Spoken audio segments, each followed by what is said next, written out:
सत श्रीकाल। एक बार फिर आप तमाम लोगों का स्वागत है क्राइम तक की इस कहानी के एपिसोड में। उम्मीद है पूरी फैमिली अच्छी होगी, अपना और अपनों का ख्याल रख रही होगी।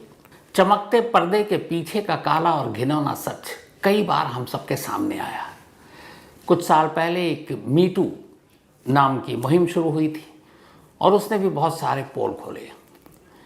लेकिन आज 7 साल पुराना एक केस जिसने कभी उस केरल या ये कहें कि मलयालम फिल्म इंडस्ट्री में भूचाल ला दिया था, 7 साल पुराना वो केस एक दूसरे शक्ल में जिंदा हुआ और इस वक्त मलयालम फिल्म इंडस्ट्री में एक भूचाल सा आया हुआ है।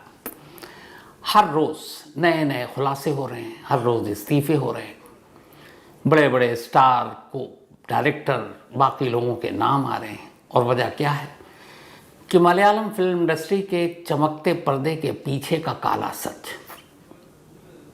एक ऐसी रिपोर्ट जिसने मलयालम फिल्म इंडस्ट्री या बॉलीवुड के काले सच को उजागर कर दिया है। यह है क्या, यह रिपोर्ट क्या है और मलयालम फिल्म इंडस्ट्री सुर्खियों में आजकल क्यों है, तो शुरू से लेकर आखिर तक की पूरी कहानी आपके सामने पेश है। मलयालम फिल्म इंडस्ट्री जब से OTT प्लेटफॉर्म पर हर जुबान की फिल्में आने लगी हैं, तो अब पहले ये होता था कि साउथ की कौन सी फिल्में, कौन सा एक्टर, अब घर घर में लोग जानते हैं। जैसे हिंदी फिल्मों के सितारों को हम जानते हैं, साउथ के हर फिल्म और फिल्म के सितारों को हम सभी जानते हैं। और इसका क्रेडिट जाता है OTT प्लेटफॉर्म को, जहाँ पर ये फिल्में डब होकर हिंदी में आती हैं।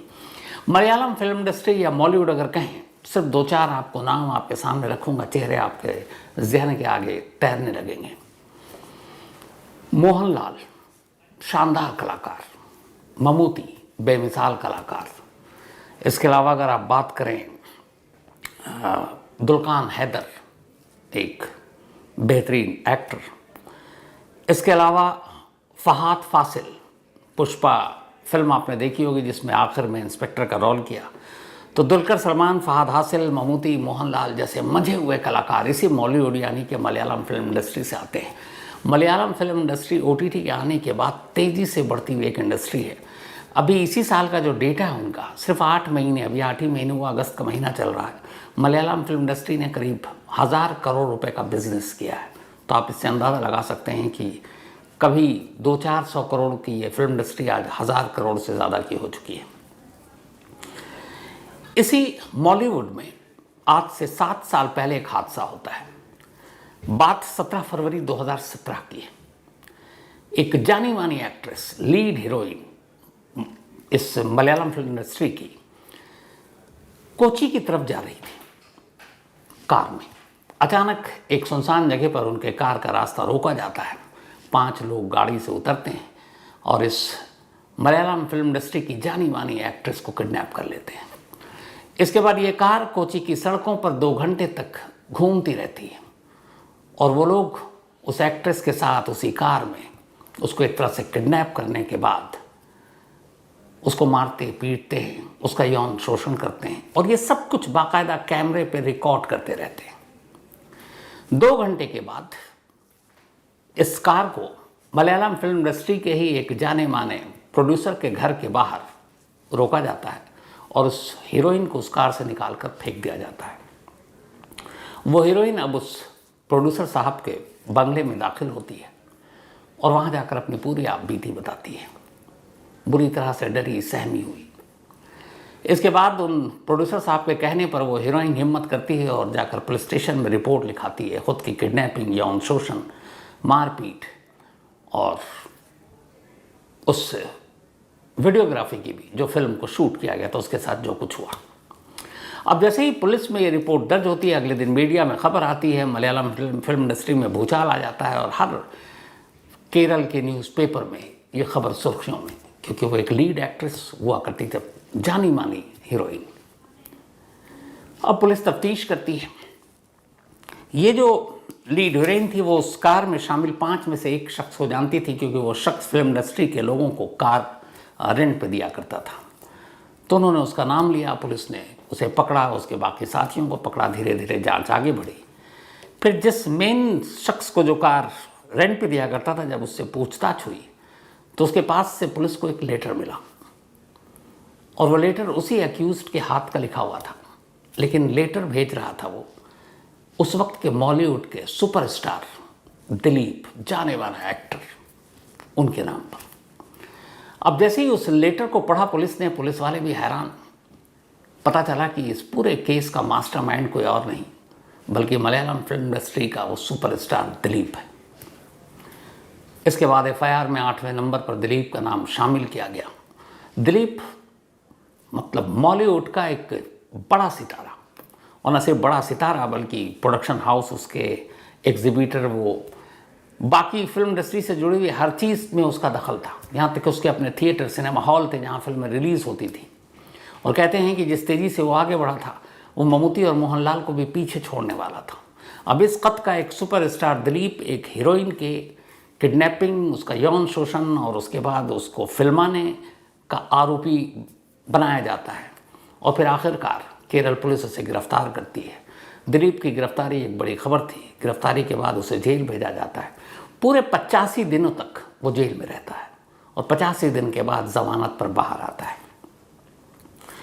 इधर जब ये मामला अखबारों में सुर्खियों में आया तो इस हीरोइन ने जब अपनी कहानी बताई तो लोगों को हीरोइन के साथ हमदर्दी हुई और ये हुआ कि उसे इंसाफ दिलाना चाहिए।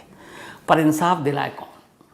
सरकार और बाकी लोग सब एक तरह से उस दिलीप के आगे बिछे हुए थे, क्योंकि सुपरस्टार था, बहुत बड़ा, बहुत बड़ी हस्ती। तो सरकार और पुलिस से मायूस होकर केरल की 18 जानी मानी महिलाओं ने, जिनमें कुछ फिल्म इंडस्ट्री से भी जुड़ी हुई थी, कुछ एनजीओ से थी, इन लोगों ने एक ऑर्गेनाइजेशन बनाया, 18 महिलाओं ने, और उस ऑर्गेनाइजेशन का इन्होंने नाम रखा विमेन इन सिनेमा कलेक्टिव। और इस संगठन के तले उन्होंने उस हीरोइन के इंसाफ की एक मुहिम छेड़ दी। धीरे धीरे लोग इससे जुड़ते गए, मीडिया ने भी इसको हाईलाइट किया, लोगों का सपोर्ट आना शुरू हुआ। अब ये संगठन एक बड़ा आंदोलन के तौर पर देखा जाने लगा। बाद में सरकार को एहसास हुआ कि वो गलत कर रही है, क्योंकि इस संगठन के जरिए एक हीरोइन को इंसाफ दिलाने की मुहिम शुरू हुई है, जबकि ये काम पुलिस और सरकार का है। तब केरल सरकार जागी और केरल सरकार ने कहा कि ठीक है, बॉलीवुड फिल्म इंडस्ट्री में अगर कुछ गलत हो रहा है तो हम उसकी जांच करेंगे, और उसके लिए एक कमेटी बनाते हैं। और इसी के बाद केरल सरकार ने केरल हाई कोर्ट के एक रिटायर्ड जज के हेमा, इनकी अध्यक्षता में एक 3 लोगों की कमेटी बनाई। उसमें रिटायर्ड जज के हेमा थी। इसके अलावा एक मलयालम फिल्म इंडस्ट्री की एक्ट्रेस जानी मानी शारदा इसकी मेंबर, और दूसरे एक रिटायर्ड आईएएस अफसर केबी वलसाला कुमार। तो वलसाला कुमार, शारदा, ये दोनों इस कमेटी में, और इस कमेटी की प्रेसिडेंट अध्यक्ष रिटायर्ड जज केरल हाई कोर्ट की के हेमा, और इसीलिए इसको नाम दिया गया हेमा कमेटी। 2017 में केरल सरकार ने इस कमेटी को बनाने का ऐलान किया। इन 3 लोगों ने अपना काम करना शुरू किया। इस कमेटी ने अगले 2 सालों तक बॉलीवुड यानी कि मलयालम फिल्म इंडस्ट्री के लगभग 80 से ज़्यादा महिलाओं से, लड़कियों से डिटेल में बातचीत की, ख़ासतौर पर उन लोगों को जिनकी उम्र 30 साल के नीचे है। उस वक्त की जानी मानी जितनी एक्ट्रेस थी बॉलीवुड फिल्म इंडस्ट्री से जुड़ी, मतलब जितनी फीमेल, सबसे बात की गई, 80 से ज़्यादा महिलाओं से। और 80 से ज़्यादा महिलाओं से बातचीत करने के बाद हेमा कमेटी ने अपनी रिपोर्ट 2019 में केरल गवर्नमेंट को सौंप दी। अब सौंप दी तो इसके बाद ये हुआ कि भाई कमेटी की रिपोर्ट में क्या है, इसको सार्वजनिक किया जाए, इसको पब्लिक डोमेन में लाया जाए। लेकिन केरल सरकार ने कहा कि नहीं, ये थोड़ा प्राइवेसी का मामला है, इसमें जो तमाम हीरोइन ने कहा है, जो बयान दिए हैं, हम उसको सार्वजनिक नहीं कर सकते। और इस तरीके से ये रिपोर्ट जो 2019 में हेमा कमेटी ने मलयालम फिल्म इंडस्ट्री की गंदगी के बारे में सरकार को दी थी, सरकार उस पर एक तरह से फाइल को दबाकर बैठ गई। 19 से 5 साल बीत गए। इस दौरान में बहुत लोगों ने कोशिश की कि यह रिपोर्ट सार्वजनिक की जाए, लेकिन नहीं हुई। आखिरकार 2024 आ गया। कुछ लोग, कुछ मीडिया के लोग, पहले आरटीआई के थ्रू उन्होंने सारी एप्लीकेशन दी, फिर कोर्ट पहुंचे और उन्होंने कहा कि भाई इस कमेटी की जो रिपोर्ट है, मलयालम फिल्म इंडस्ट्री में अगर कुछ खराबी है, गंदगी है, तो उसको सामने लाया जाना चाहिए ताकि उन चीज़ों को दूर किया जा सके। ये क्या कि सरकार उसको दबाकर बैठ गई। आखिरकार आदेश आया और कहा गया कि इस रिपोर्ट को सार्वजनिक किया जाए। अब रिपोर्ट करीब लगभग 300 पन्ने के आसपास, बल्कि 296 पन्नों की ये रिपोर्ट थी। 19 अगस्त को सरकार ने फैसला किया कि ठीक है, इस रिपोर्ट को हम सार्वजनिक करते हैं, हेमा कमेटी की रिपोर्ट मॉलीवुड के बारे में। लेकिन सरकार ने फिर भी 55 पन्ने रोक लिए इस रिपोर्ट से। उन्होंने कहा कि 55 पेजेस हम इसलिए सार्वजनिक नहीं करेंगे क्योंकि इनमें से बहुत सारे लोगों की प्राइवेसी का मामला है, तो हम उस रिपोर्ट को सार्वजनिक नहीं करेंगे। बाकी 55 माइनस करके 251 पन्नों की ये रिपोर्ट सार्वजनिक कर दी गई 19 अगस्त को।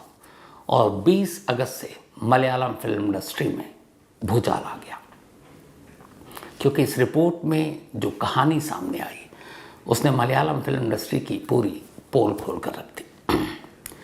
तो इस रिपोर्ट में है क्या, और उस हीरोइन जिसका 2017 में वहाँ के सुपरस्टार दिलीप ने किडनैप कराया, यौन शोषण कराया, वो कहानी क्या थी और इस कहानी से इस रिपोर्ट का क्या मतलब। तो दरअसल उस हीरोइन ने दिलीप के साथ बहुत फिल्मों में काम किया था और सब कुछ ठीक चल रहा था। दिलीप की 1998 में शादी हुई थी। मलयालम एक्ट्रेस थी जिनके साथ शादी हुई जानी मानी, नाम था मंजू वारियर। दोनों की शादीशुदा जिंदगी ठीक चल रही थी। फिर इन दोनों की एक बेटी हुई। लेकिन 2015 आते आते पति पत्नी के रिश्ते खराब हो गए और उसकी वजह यह थी कि दिलीप की ज़िंदगी में एक दूसरी हीरोइन आ चुकी थी और अब दिलीप उनके साथ एक तरह से डेट कर रहे थे और उन एक्ट्रेस का नाम था काव्या माधवन। 15 में आखिरकार दिलीप की अपनी पहली पत्नी से डिवोर्स हो गया, तलाक हो गया।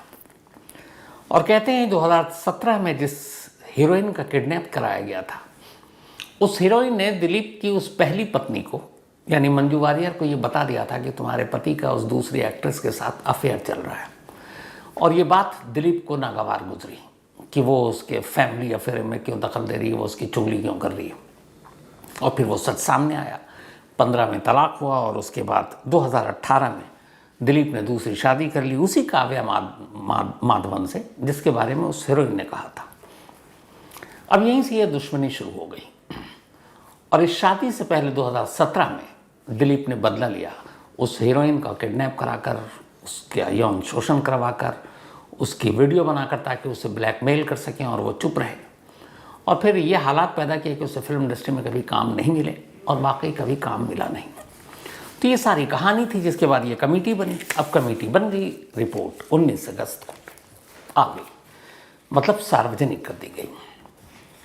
अब जैसे ही रिपोर्ट सामने आई, एक एक कर चेहरे बेनकाब होते गए। जाने माने एक डायरेक्टर मलयालम फिल्म इंडस्ट्री के, उनके ऊपर एक हीरोइन ने इल्ज़ाम लगाया कि उन्होंने उसका यौन शोषण किया। इसके अलावा सिद्दीकी, मलयालम फिल्म के एक जाना माना चेहरा, एक अदाकार, एक हीरोइन ने इल्ज़ाम लगाया कि एक आउटडोर शूटिंग के दौरान होटल के अंदर रात को सिद्दीकी ने उसका रेप किया। और अब एक एक कर जब हीरोइन सारे सामने आती गई, अलग अलग नाम लेती गई, तो अब केरल सरकार भी दबाव में। इसके बाद केरल सरकार ने एक स्पेशल इन्वेस्टिगेटिव टीम पुलिस की बनाई और कहा कि मामले की तफ्तीश करो, एफआईआर दर्ज करो। तो सिद्दीकी के खिलाफ तो एफआईआर का मामला दर्ज हो गया। हालांकि सिद्दीकी ने बयान दिया है कि ये सब बकवास है, फिल्म इंडस्ट्री को बदनाम करने की कोशिश की जा रही है। लेकिन इसके साथ साथ फिर उंगली उठी मलयालम फिल्म की इंडस्ट्री का जो एसोसिएशन है उसके ऊपर, और वो नाम है मलयालम मूवी आर्टिस्ट एसोसिएशन। और इसके अध्यक्ष जो है वो कोई और नहीं है, मतलब मैं सिर्फ मलयालम नहीं कहूँगा, इंडियन फिल्म इंडस्ट्री के one of the finest actor Mohanlal इसके अध्यक्ष हैं। मोहनलाल ने भी इस्तीफ़ा दे दिया और मोहनलाल के साथ मलयालम मूवी आर्टिस्ट एसोसिएशन से जुड़े हुए 17 के 17 मेंबर ने इस्तीफ़ा दे दिया, ये कहते हुए कि हम मौलिकता और नैतिकता के आधार पर इस्तीफ़ा दे रहे हैं, क्योंकि इस कमेटी में ऐसी ऐसी रिपोर्ट हमारी इंडस्ट्री के बारे में है और अगर हम कुछ नहीं कर पाए तो फिर हमें इस एसोसिएशन में रहने का कोई हक नहीं है। तो अब इस्तीफ़े की जो है वो झड़ी लग गई। इसके अलावा एफआईआर की भी झड़ी लग रही, एक एक करके सबके नाम सामने आ रहे हैं। बट सवाल ये है कि आखिर इस रिपोर्ट में ऐसा क्या लिखा 251 पन्नों के रिपोर्ट में हेमा कमेटी ने। तो अगर आपको चीज़ें सिर्फ 17 अलग अलग पॉइंट पर इस रिपोर्ट ने ध्यान खींचा है, लेकिन मैं सिर्फ 6 आपको बताऊंगा बातें जो आंखें खोलने वाली और फिल्म इंडस्ट्री की गंदगी को उजागर करने वाली। इस रिपोर्ट में 80 से ज़्यादा फिल्म इंडस्ट्री से जुड़ी हुई महिलाओं से जब इंटरव्यू किया गया, उनसे पूछताछ की गई, तो ज़्यादातर ने एक बात कही, वो पहली चीज़ है कि जब भी कोई newcomer female Malayalam film industry में दाखिल होती है काम करने के लिए, किसी director, producer, cast director, production house, तो वहाँ बातचीत के बाद उनसे पहला एक सवाल पूछा जाता है और वो होती है एंट्री कोड। एंट्री कोड एक मलयालम फिल्म के डटी पिक्चर का डटी कोड है। ये एंट्री कोड ये होता है कि कोई भी फीमेल महिला जो हीरोइन बनने या फिर कोई किसी तरह की भी आर्टिस्ट बनने के लिए आती है तो उसके बाकी तमाम उसकी एक्टिंग की कला के अलावा ज़्यादा जोर दिया जाता है ये पूछने पर कि ये बताओ कि अगर आपको हम काम दें और थोड़ा बहुत कंप्रोमाइज़ करना पड़े या एडजस्ट करना पड़े तो क्या आप उसके लिए तैयार हैं। अब जो फिल्म इंडस्ट्री में नाम कमाने आते हैं बहुत सारे लोगों के सामने ये गुजरता है। अब सामने वाली कंफ्यूज नई इंडस्ट्री में आई है तो फिर उन्हें बताया जाता है कि आज ये जो आप टॉप की हीरोइनों को देख रहे हैं ना फिल्म इंडस्ट्री में हमारे यहाँ, इन सभी ने कॉम्प्रोमाइज़ किया और एडजस्ट किया है। तो फिर उन्हें लगता है कि ठीक है, जिन्हें इसी तरीके से कामयाबी हासिल करनी वो तैयार हो जाती हैं और जिन्हें लगता है नहीं ये कॉम्प्रोमाइज़ नहीं करेंगे उनके लिए फिल्म इंडस्ट्री का दरवाज़ा बंद। अब जो कहती हैं एंट्री कोड के दौरान कि हाँ मैं कंप्रोमाइज़ थोड़ा बहुत कर लूँगी, एडजस्ट कर लूँगी, तो फिर उस एक्ट्रेस को एक कोड दिया जाता है। वो कोड लेकर वो बॉलीवुड के किसी भी एक्टर, डायरेक्टर, प्रोड्यूसर के पास जा सकती है और कहती है कि मेरा एक पोर्टफोलियो है, मैं काम करना चाहती हूँ। वो उसका सब कुछ देखता है लेकिन साथ में फिर वो कोड देखता है और उस कोड को देख के समझ आ जाता है सामने वाले को कि ये कॉम्प्रोमाइज़ करने को तैयार है, ये एडजस्ट करने को तैयार है और इसके बाद उसका यौन शोषण शुरू हो जाता है। तो जो भी ऐसी 80 से ज़्यादा फिल्म इंडस्ट्री से जुड़ी हुई महिलाओं ने हेमा कमेटी के सामने अपना बयान दिया, उनका यही था कि पहली दस्तक पर यह होता है कि एक कोड होता है और वो कोड अगर आपको मिल गया तो फिर काम करने की गारंटी है, और अगर आपने कंप्रोमाइज़ या एडजस्ट करने से मना कर दिया तो फिर आपको वो कोड नहीं मिलता है। और जब आप किसी के पास काम मांगने जाती हैं तो उसे पता होता है कि इसके पास वो कोड नहीं है, दरवाज़ा बंद हो जाता है। ये पहली और सबसे ख़तरनाक सच्चाई। दूसरी,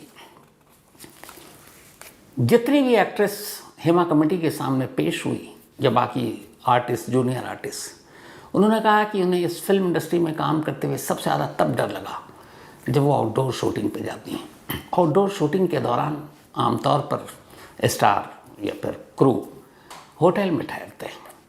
उन्होंने कहा हम जब भी जाते हैं हमें सबसे ज़्यादा ये डर होता है कि रात के वक्त जब रात ढलने लगती है तो अचानक दरवाजे पर दस्तक की आवाज़ आती है और कई बार तो इस तरह से दस्तक की आवाज़ आती है जैसे सामने वाला दरवाज़ा तोड़कर अंदर घुस जाएगा। और वो लोग होते हैं जो फिल्म इंडस्ट्री में उस पिक्चर या उस जो भी शूट हो रहा है उसके मेन लीड रोल से लेकर second lead role, director, producer, ये लोग होते हैं बड़े लोग। होटल में रहते हैं, काम ख़त्म करने के बाद रात को शराब पीते हैं और उसके बाद उन्हें पता है किस रूम में कौन हीरोइन, कौन जूनियर आर्टिस्ट कहाँ ठहरी हुई है, और वो सीधे जाकर दस्तक देते हैं क्योंकि उन्हें यकीन होता है कि दरवाज़ा खुलेगा क्योंकि उनके पास कोड है, और फिर वो उनका यौन शोषण करते हैं। हेमा कमेटी के सामने बहुत सारी ऐसी एक्ट्रेस ने ये बयान भी दिया कि वो लोग इतना डर गए थे ये कहानी सुनकर कि जब भी आउटडोर शूटिंग के लिए कहीं जाते तो सब अपनी अपनी किसी न किसी फैमिली मेम्बर को साथ रख लेते कि कम से कम होटल में साथ रहेंगे। और फैमिली मेम्बर जब साथ होता तो क्रू को भी पता होता कि ये अकेली नहीं है, तो उस फैमिली मेम्बर की आड़ में उनकी इज्जत बच जाया करती थी। हालांकि फैमिली मेम्बर जब कोई लेकर जाती तो जो बाकी लोग थे जो इस तरह के गिद्ध और भूखे, उन्हें बहुत बुरा लगता और वो सेट पर बुरा बर्ताव करते थे क्योंकि उन्हें मालूम था कि रात को दस्तक दे नहीं सकते, दरवाज़ा खुलेगा नहीं। दूसरी चीज़ थी। तीसरी बड़ी इंपॉर्टेंट, कमेटी ने बताया कि जितने बड़े बड़े स्टार हैं अपने आप को कहते हैं, इन सब ने फेक फ़ैन क्लब बना रखा है और एक एक स्टार अपने नाम से अलग अलग कई फ़ैन क्लब बना रखता है। और इस फ़ैन क्लब को बनाने के लिए अलग अलग कंपनियां जो उनसे पैसे लेती हैं, फिर वो फ़ैन क्लब उनको सोशल मीडिया पर खूब हाईलाइट करता है। यहाँ तक तो ठीक है, करा लो, लेकिन इसका दूसरा और काला पहलू ये है कि अगर कोई हीरोइन इस तरह के बर्ताव या इस तरह के यौन शोषण के बारे में उस हीरो के ख़िलाफ़ या किसी भी डायरेक्टर प्रोड्यूसर के ख़िलाफ़ अपना मुंह खोलती है तो फिर यही फ़ैन क्लब उसी हीरोइन या उसी फीमेल एक्ट्रेस के ख़िलाफ़ एक मुहिम छेड़ देता है कि ये देखो इस तरीके से कर रही, इस तरीके, तो फिर वो एक तरह से एकदम ब्लैकआउट हो जाती है। तो फ़ैन क्लब का इस्तेमाल न सिर्फ अपने अपने स्टार को प्रचार करने के लिए किया जाता है, बल्कि जो आवाज़ उठाते हैं उनकी आवाज़ को दबाने के लिए भी ये फ़ैन क्लब उनके ऊपर लांछन लगाता है। ये इस कमेटी से खुलासा हुआ है। जूनियर आर्टिस्ट के बारे में तो ये है कि उनके बारे में ना ही बोला जाए तो कुछ अच्छा है इस कमेटी की रिपोर्ट में, क्योंकि उनके साथ गुलामों जैसा सलूक होता है। मतलब कुछ नहीं, कोई इंतज़ाम नहीं, बस ये समझ लें कि वो गुलाम है उस पूरे क्रू मेंबर या उस पूरे फिल्म इंडस्ट्री के सेट पर।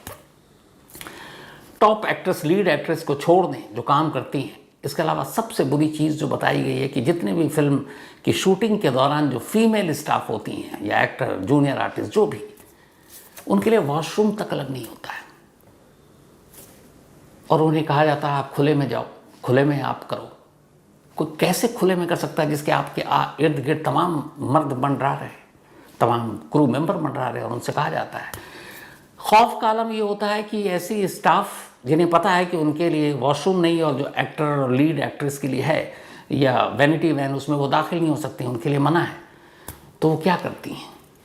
दर्दनाक सच्चाई उन्होंने बयान किया कि हम लोग प्यास भी लगती है तो सेट पर पानी नहीं पीते हैं। इसलिए पानी नहीं पीते कि अगर पानी पिएंगे तो वॉशरूम जाना पड़ेगा और वॉशरूम है नहीं, खुले में करना पड़ेगा। गिद्ध जैसी निगाहें चारों तरफ घूम रही है और शायद उनकी मंशा यही होती है कि ये लोग खुले में जाएं और वो भूखी नज़रों से देखें।